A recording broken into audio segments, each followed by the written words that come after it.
KDMC मध्ये शिव आघाडीच्या 60 नगरसेवकांचं 2 दिवस प्रशिक्षण शिबिर। शिंदेंच्या शिबिरामध्ये मनसे आणि राष्ट्रवादीचे नगरसेवक देखील सहभागी होणार। पक्षवार, फोडाफोडी, राजकारण याशिवाय महापालिका कामकाजासह इतर विषयांवरती नगरसेवकांची शाळा। उपमुख्यमंत्री एकनाथ शिंदे आणि श्रीकांत शिंदेंकडून प्रशिक्षण शिबिराचं आयोजन करण्यात आलेलं आहे। शिंदेंच्या शिबिरामध्ये मनसे आणि राष्ट्रवादीचे नगरसेवक देखील असतील।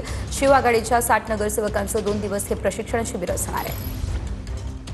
डोंबिवली महानगरपालिकेतील शिवसेना शिव आघाडीच्या 60 नगरसेवकांचं प्रशिक्षण माननीय खासदार श्रीकांत शिंदे आणि माजी उपमुख्यमंत्री एकनाथजी शिंदे साहेब यांनी आयोजित केलेलं आहे।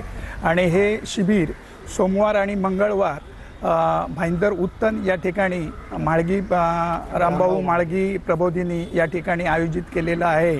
2 दिवसीय हे शिबिर आहे आणि यामध्ये वेगवेगळ्या विषयावर वेगवेगळे वक्ते मार्गदर्शन करणार आहेत।